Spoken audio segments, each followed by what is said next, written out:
On behalf of this NUC Strategy Advisory Committee, I'd like to welcome you to this session, which promised to be one of a kind. Now, by our program, we have our host for the day, Dr. Adama Ozigbo, to call the meeting to order. Dr. Adama Ozigbo, you have the floor. Good afternoon, distinguished participants. We are here again for another exciting session organized by the Virtual Institute for Capacity Building in Higher Education, VICBE. A very warm welcome to our participants, made up of Vice Chancellors, Directors of Academic Planning, heads and staff of National Quality Assurance Agencies from 10 African countries, and of course, all our grading facilitators here present. I wish to specially acknowledge the Vice Chancellor of National Open University of Nigeria, Professor Olufemi Peters, as well as the chairman of this great event in the person of Professor Michael Favorode of a Strategy Advisory Committee. And just like I said, VICBE will put smiles on these charming faces beyond your expectation. And that is why I'm particularly excited of monitoring, evaluation, and learning will be unraveled by our resource persons. Follow our program very strictly. As you can see, the next item on our program is to welcome you. I join our host, Dr. Adama Ozigbo, to welcome you. Look at monitoring and evaluation. That's a very important concept and very important practice for us as directors of academic planning and those in higher education. Your Excellency, Professor Michael Favorode, you have the floor. Okay, thank you, sir. I'd like to join the host in welcoming all participants to this special session. I am sure that you have been enjoying this Module 3 of the capacity building initiated by the National Universities Commission under the guidance of STATCOM for the university system.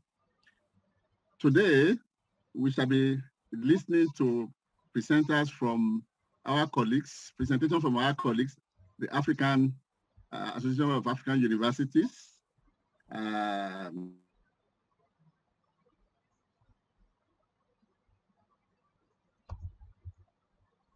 Yes, are we losing? Okay, I think we are losing the network from. Oh, that slip.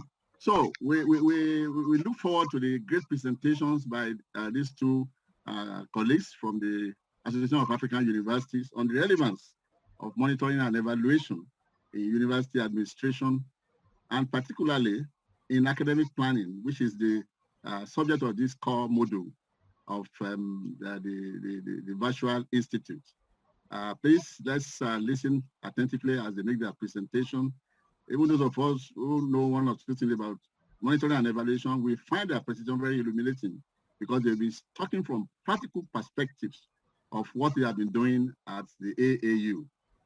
Thank you very much. I think we can bring in our first speaker, Ms. Addy.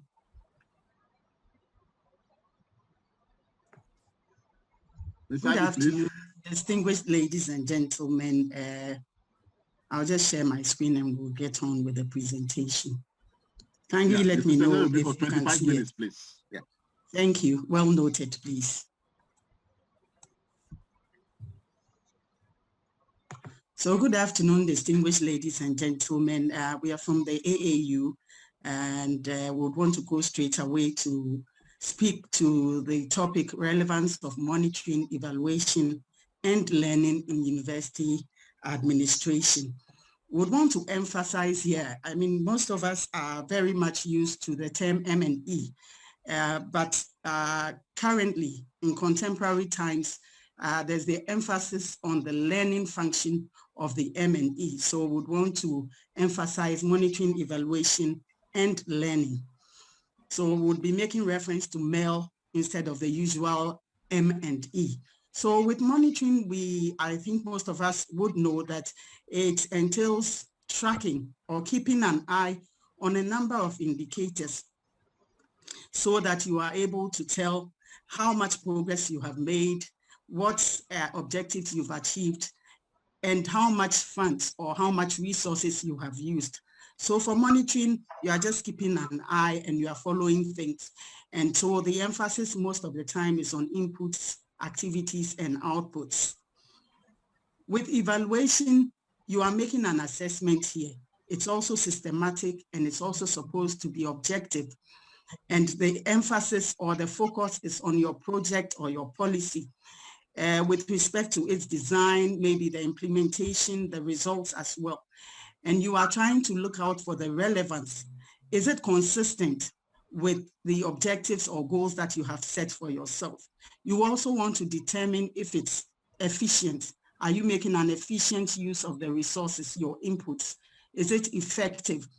And are you making some impact, which is a behavioral change with the initiative or the policy or strategy that you have initiated? And is it able to sustain itself even after the intervention has ended? So these are the two aspects we are looking at. But these two components have a learning factor, if you want.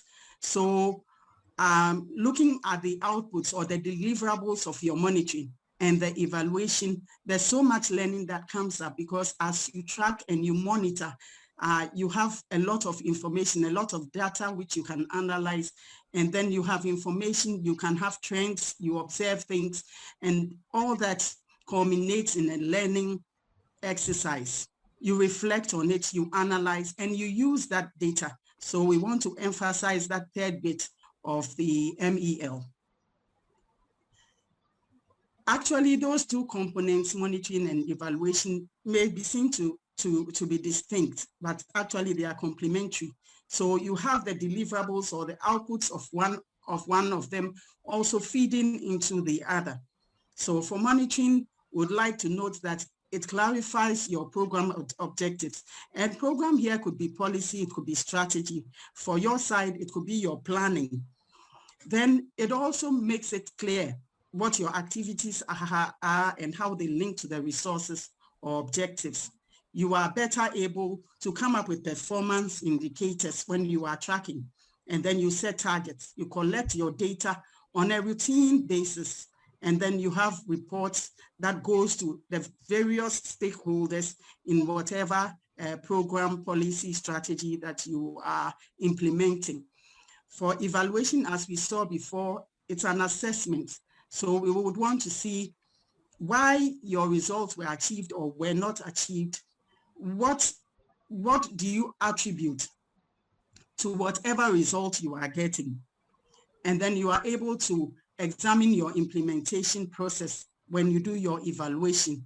You explore unintended results. So the emphasis here or the focus here is not only to look out for what you had intended to achieve, but also to look at anything else that is happening. So evaluation would provide lessons. It would point out significant achievements or program potential, and then it will also help you to make recommendations for the way forward. Would like to emphasize here that currently there are contemporary trends or contemporary highlights on M&E. Traditionally, the emphasis was on compliance. It's just like a policeman policing you, looking at whether you've done what you're supposed to do. You are implementing the strategy policy as it should be done. Whether you are deploying the inputs, and inputs here are resources, financial resources, etc., human resources, etc. Are you deploying them as planned?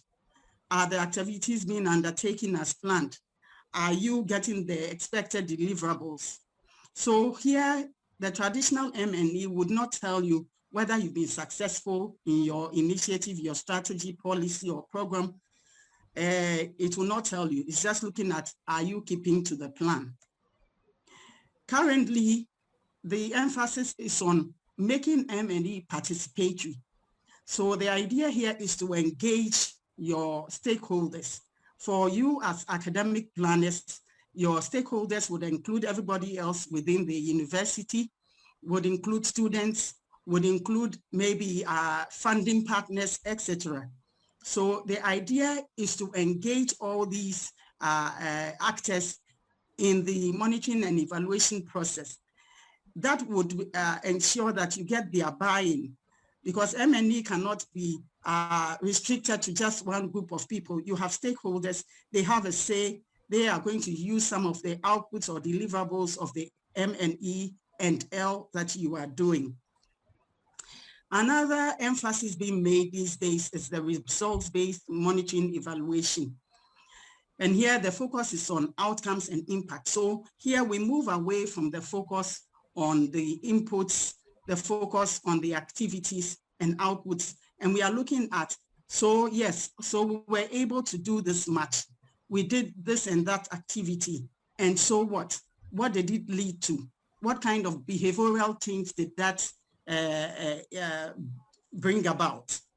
So that is the area also where the learning function of the M&E really comes out, because you are looking at why this happened, whether you can attribute whatever changes in behavior you observe to your intervention, to your strategy, to your planning. Here we look at how the monitoring and evaluation and learning relates to our planning cycle, our policy, our strategy planning cycle. Monitoring and evaluation is relevant for all the stages we see here. With respect to problem identification and cost analysis, we said before that evaluation will do an assessment. Whatever you learn from the evaluation can be plowed back into identifying problems, into making statements on causal statements. Your goal and objective setting would also benefit from the monitoring and evaluation. Designing your implementation plan, because when you speak about evaluation, it can be done at several stages of your initiative, of the implementation of your initiative, your intervention, etc. So we normally would have two main types of evaluation, which is the formative and the summative.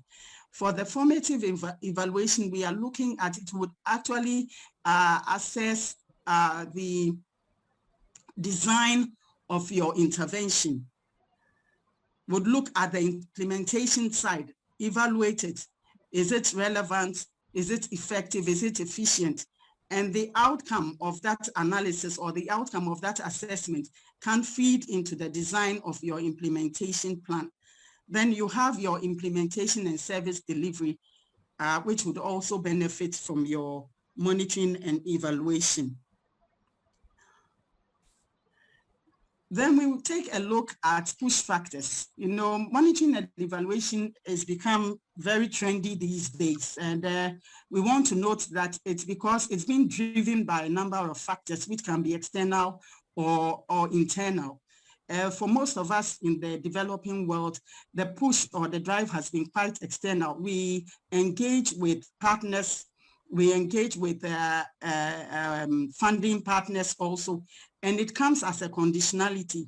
You have to do M&E. You are required to do M&E, especially with projects that are funded by the World Bank and other aid agencies. So we note here that increasingly, both from the external and internal, people want to see the actual outcomes. They are no longer interested in just hearing about activities. So let's say, for instance, AAU is running training programs. Our membership will be interested in finding out. So yes, you've done this many, but what did it lead to? There's also the emphasis on value for money and returns on foreign investment. You would have to demonstrate that your project was effective. Indeed, some of the World Bank projects, some of which we run from the AAU, are also linked to disbursement. So the effectiveness of your project will determine how much funds are disbursed to you. There's also the emphasis on good governance, accountability, transparency. Monitoring would allow you to gather data, to be able to prove that you are being effective, to be able to prove that you are making an impact. And so there's no way we can run away from taking on monitoring, evaluation, and learning. The international initiatives we have, the most important one being the MDGs, we have World Bank initiatives, etc.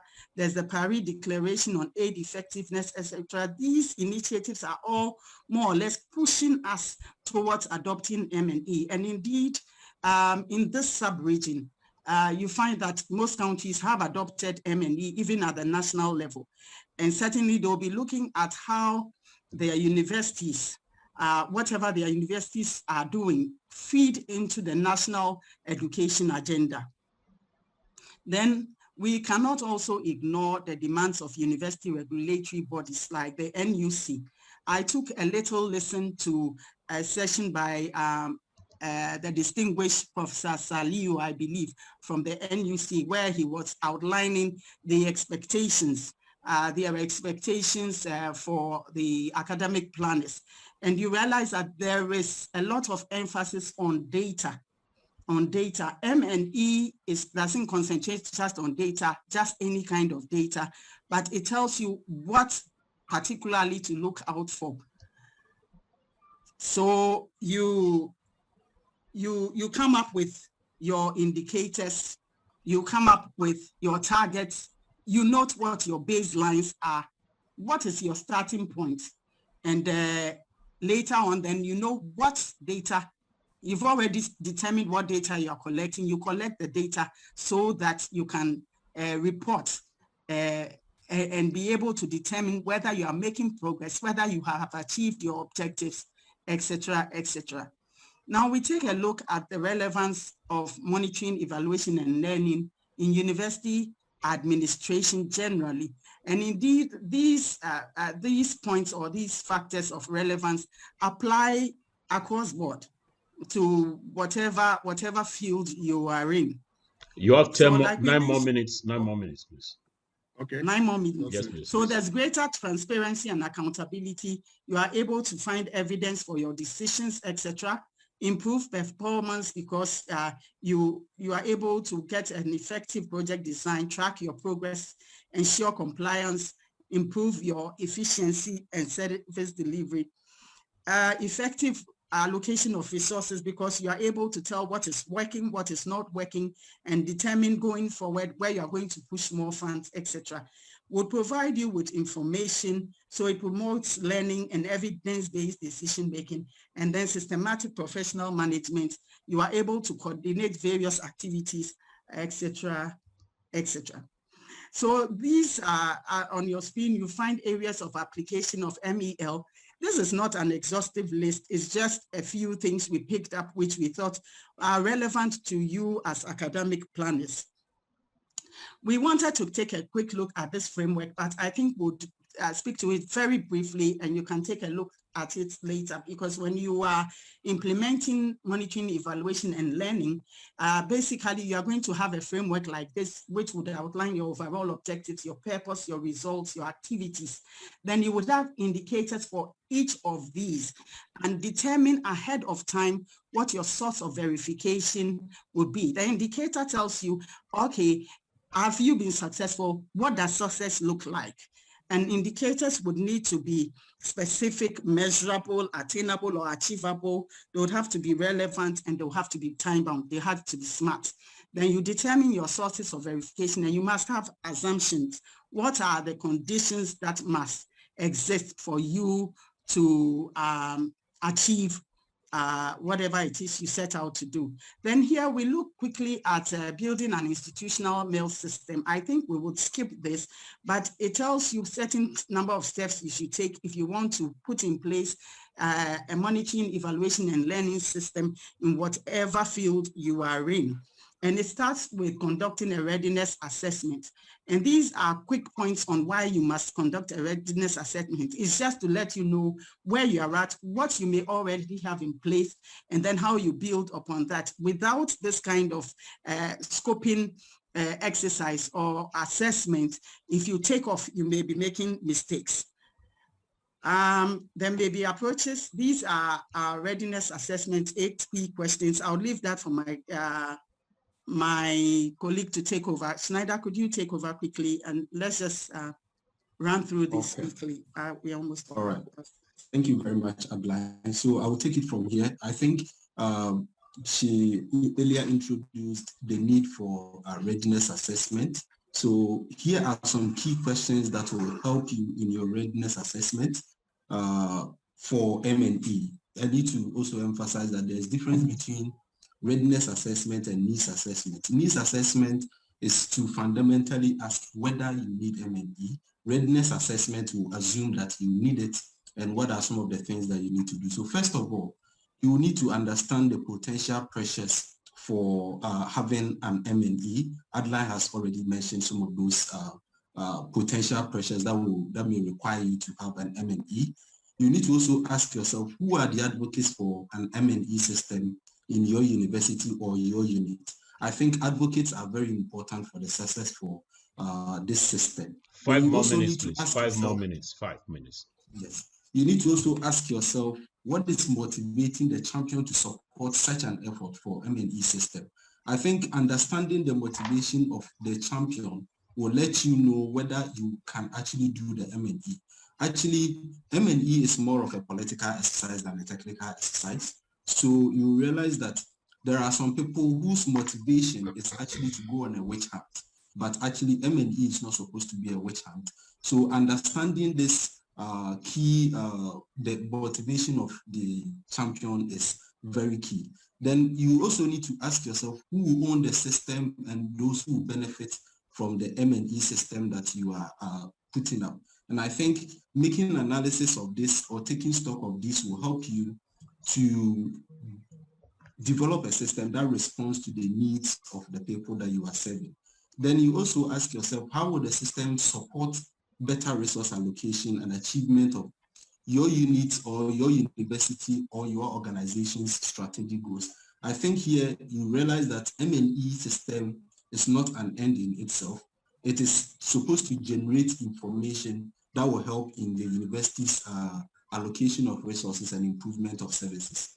Then you ask yourself, how would the university and the champions react to negative information generated by the system? I earlier mentioned that this is a political exercise, so we realize that not all information generated by the system is pleasant to everybody. You know, some of the system, the information generated may spite or probably cause somebody to lose his or her job. Now, when such system happens, how are you going to react to such information? Would you say, let's shelve those negative information and focus on only the positives? If the answer is yes, then I think you need to really look at your motivation for setting up the system. Then also, you need to have to look at the existing capacities. Here is taking a stock of what you have, what you need to get in order to build a robust M&E system. Then you need to also look at the interrelatedness of all the systems that you put in place, how they link to each step of your unit.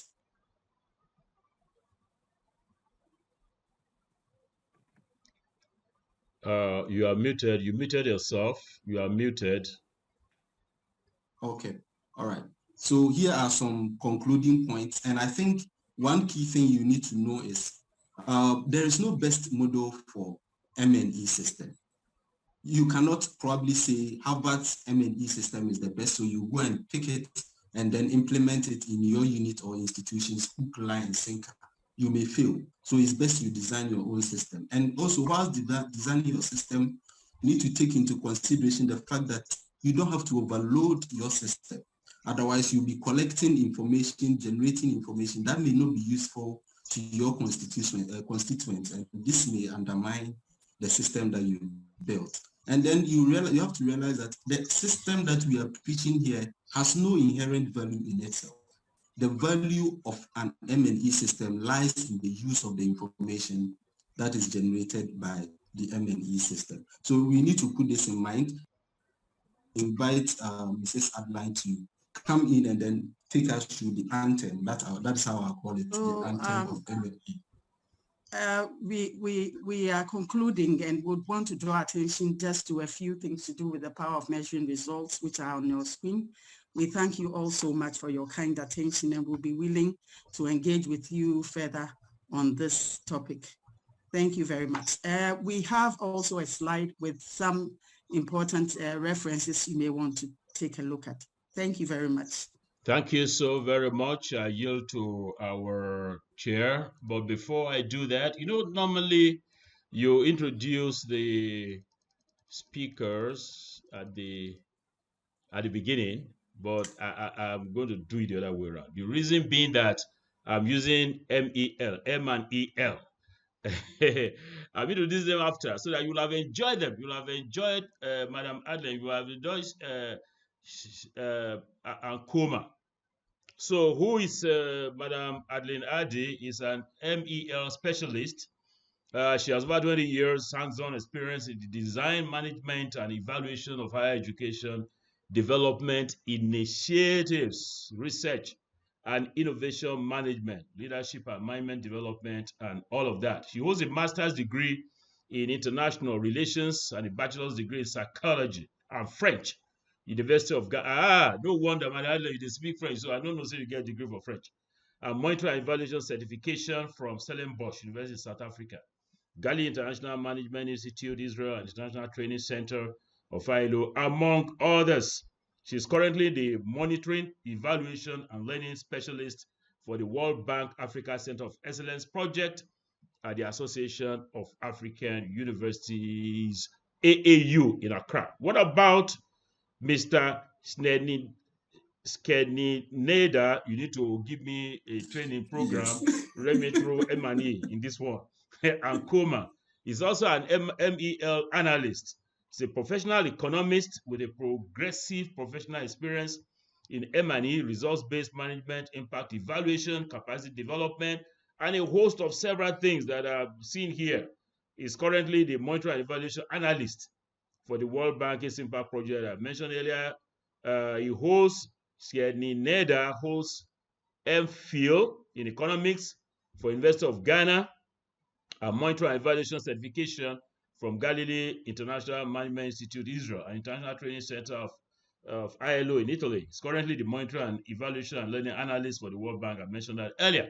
So we have two great people who have treated us for 25 minutes to this wonderful thing. So while I leave in the hands of the chairman, I'd like to announce that if you want to take the floor, we're at the Q&A, question and answer session. If you want to take the floor, you just raise your electronic hand and I will prompt you to take the, I will open the microphone for you. But I did tell somebody who is one of our leading lights, Dr. Jamila Shuara, to say one or two things. Either ask a question or make a statement, knowing that we have 20 minutes for this operation, so we've got to be very brief. On the floor, we have Professor Gbemiga Adewale, Professor Donatus Igbokwe, Professor Chibueze Ogbona. If you don't show your video, our rules here will not allow you to take the floor. So you have an opportunity to show your video. Professor Rosemary Obasi, you also have the floor. Chairman, sir, do I have your permission to press on with these people? You need to unmute yourself. Okay, I assume that I have a permission. So, yes, Professor, if I'm unmuted, I will go ahead. Thank you, sir. Dr. Jamila Shuara, you have the floor. Okay, thank you. Okay, I'll continue from there after. Okay, sir. Yes, sir. All right, sir. Sir, thank you very much, sir. I thought you changed your mind, but since you did not, I'm accepting this. Let me thank you very much and thank all my colleagues that are on the platform. Going back to school is not easy, but going back to school for public good is good. You have taken us through a principle that has made learning very exciting. Our principal has energy levels of a teenager, and we have quality resource persons, all the mixed national, international interest in topics, important and fast feedbacks to our Facilitator General and the National Open University. I want to celebrate you on quite a number of things. You saw gaps in poor ranking for Nigeria, gaps in poor ranking for Africa, low capacities for the focal persons that actually do this ranking. And then yes, Dr. Jibila, you are asking questions relating to this presentation. That's all we're asking you to do. All right, sir. Any Yes, it is very question relating to this presentation. Yes. My observation, sir, is that M&E is extremely important, and they have brought about the new perspective of M&E, not just M&E, but M&E-L, which is the L that we all forgot, actually, and that's the reason we're all here trying to garner and get ourselves together to become better rankers in the African and the national perspective of university ranking. Thank you for making it great. Thank when you very the curtain much, the chairman, thank you, Dr. you. Shuara. Yes. So can we now invite Professor Adewale to ask his question? Please, let's focus on the issue that is at stake. Just direct question. Thank you. Good afternoon. Are you hearing me? Yes. Yes, loud and clear. Please go ahead. Okay, thank you. The topic before us is very interesting, and the time allocated to the presenters was not adequate. Sorry to interrupt you. No, hold on. No, sorry to interrupt you. No, let me sorry to interrupt you, Professor. No, don't talk about time that's adequate or not. Have you not attended? Wait now. Wait, sir. Have you not attended international meetings? I just came back from some. You are giving just 10, 15 minutes. Do you expect? Hey, look at this man. Professor Adewale, have you been to an international meeting that is more than 25 minutes? Ask the presenters. They are World Bank experts. Nobody gives you more than that time. So please go ahead. Just go straight for your okay, so you can take as many questions as possible. Thank you. Thank you. You emphasize more on formative when you are discussing results of evaluation. You emphasize more on formative evaluation and less on summative evaluation. Can you please expatiate more on summative evaluation? Thank you. Okay, the presenters will know the questions and they will answer them together. Can I call on Donatus Igokwe now to ask his question quickly and sharply?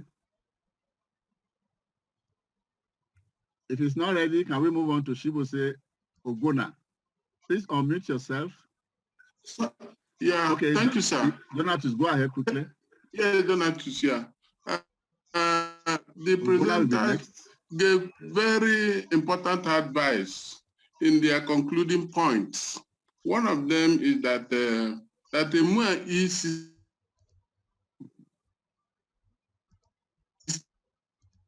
system should not be overloaded. My question is, system is being overloaded. Are there indicators to know when the system, MOE system is being overloaded? Are there any such indicators? Okay, thank you. Your question, Shibose Ogona. Thank you, sir. Justina will be next, so unmute before we get to you. Ogona, please go ahead. Yes, thank you.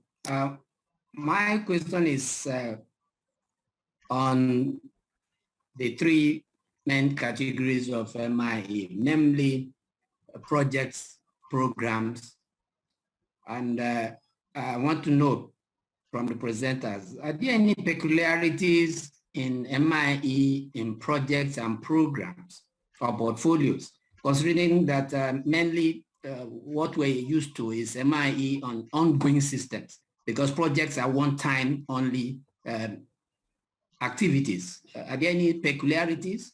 Thank you. Okay, thank you. We'll go on to Justina. Okay, she's out. Okay, Mrs. Smaranda, this is your Babwat. Can you ask your question now? Thank you very much. Thanks to everybody. We were told that M&E is a political exercise, yet there should be an objective exercise, not a witch hunting opportunity. How could we best achieve this? That's my question. Thank you. Okay, thank you very much. I think we can still take Honora Azubike and Waya. Yes, thank you. Sorry, thank you so we much. cannot take him if thank we you can't so see his much. video. No, My question we can't take, also leans on can we see your video? Can you put your video If he doesn't have his video on, how we can't do we take it. do it? Can your video go? Hello, Mr. Azubike. No, don't worry. Your video is not you on. can go on to the next person. Okay, fine. It's back now. Yes. Okay, it's on now. Quickly.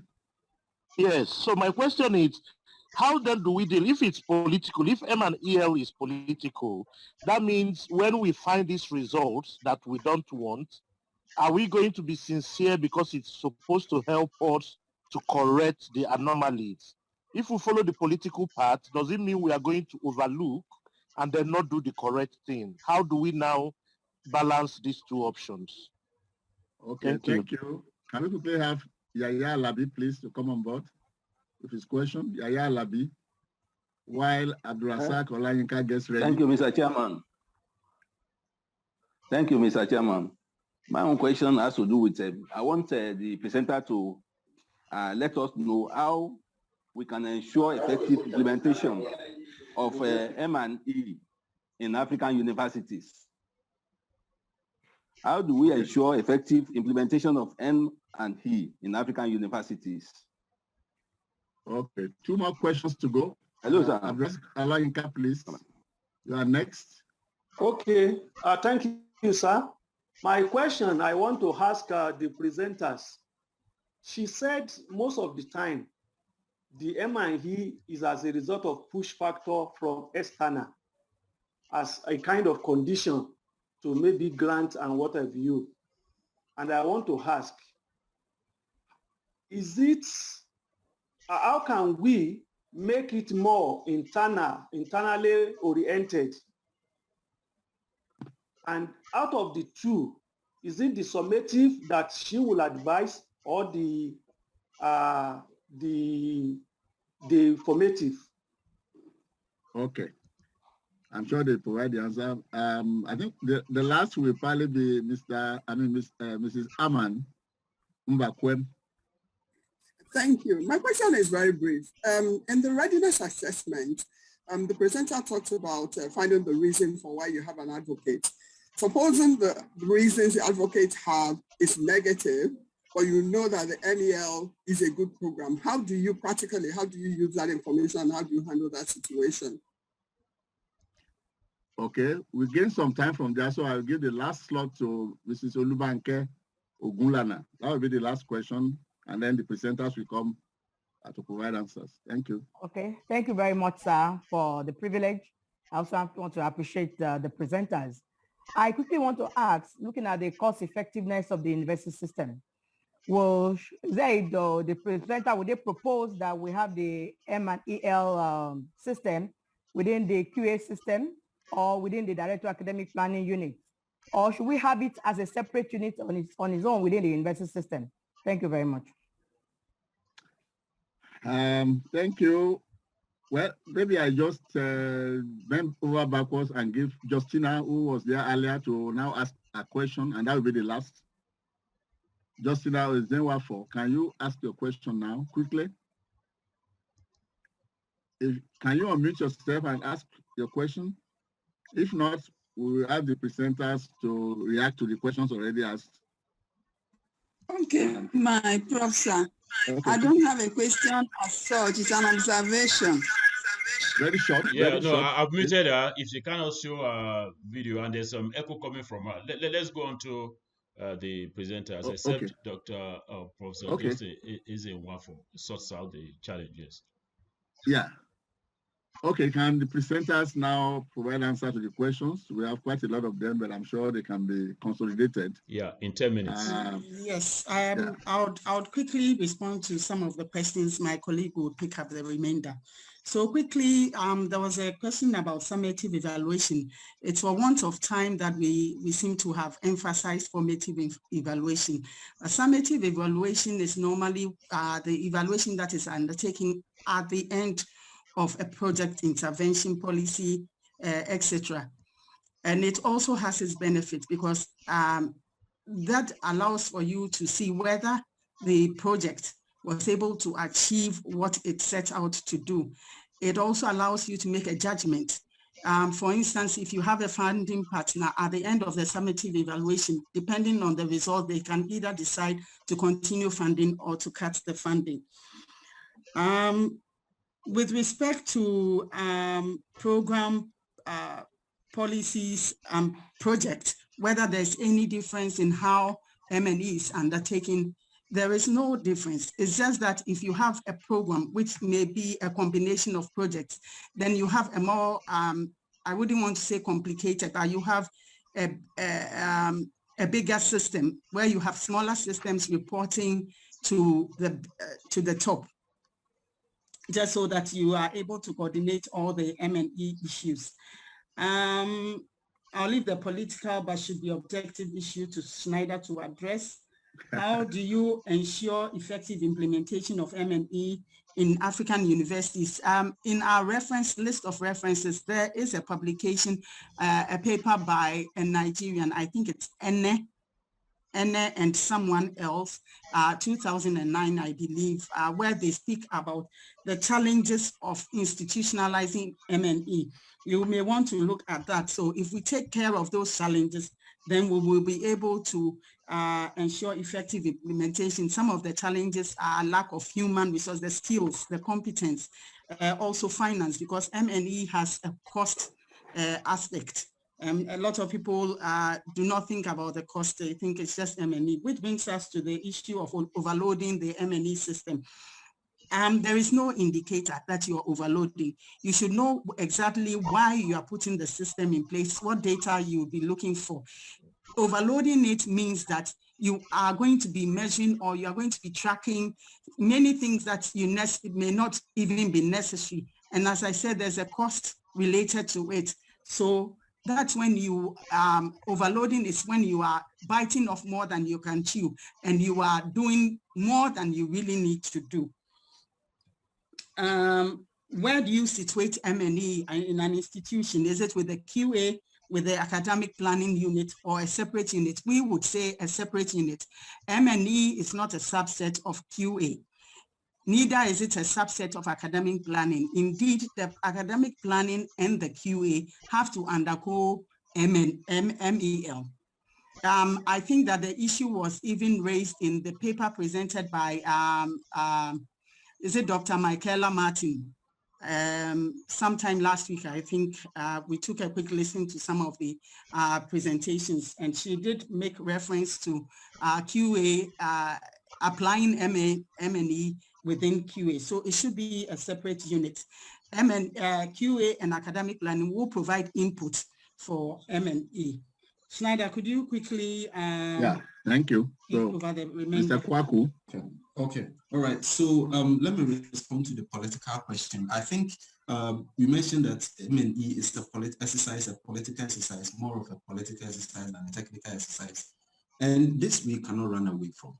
For every institution, there is politics. And so when you're trying to implement an M&E system where, of course, the information that may be generated may be sensitive, you will face some resistance. And that is where the politics comes in, because you will realize that the information may cause somebody to lose their position or their trust. And so you will face some resistance. But I think the easiest way to navigate this is to ensure that in designing the system, you involve all key stakeholders, the users of this M&E system. Once they are involved, they know exactly what they'll be getting from the system.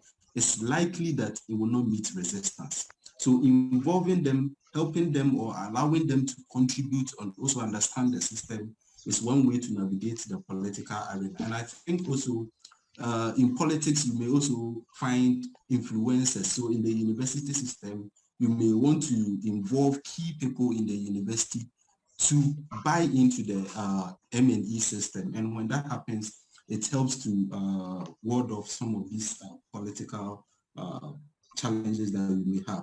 And I think there was also the question of how to handle negative motivation by individuals who are pursuing M&E. I think that is why we mentioned that in designing the system, you need to go through the readiness assessment. And in that designing the indicators and all things, you have to involve people. If somebody does all these things in the corner of his office and it comes out, obviously people are going to challenge such system. They may not even understand what is motivating you to go for this, but making it open will let people know that.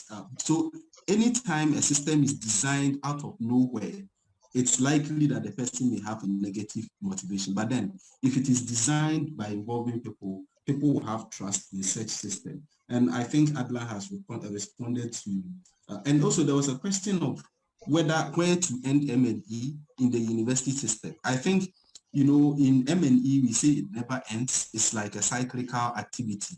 So, you go through it as a form of cycle, and then it's a continuous activity. But then you may have certain interventions within the university that you can put a timestamp on. With those ones, it's very easy for you to monitor and evaluate. But then if it is something that never ends, you go through the cycle, you implement, you learn, you repeat. And so this is it for, I don't know if we missed some of the questions, but then this is what we have. Okay. Thank you very much, our dear presenters, for treating those questions. I think it shows the essence of this module.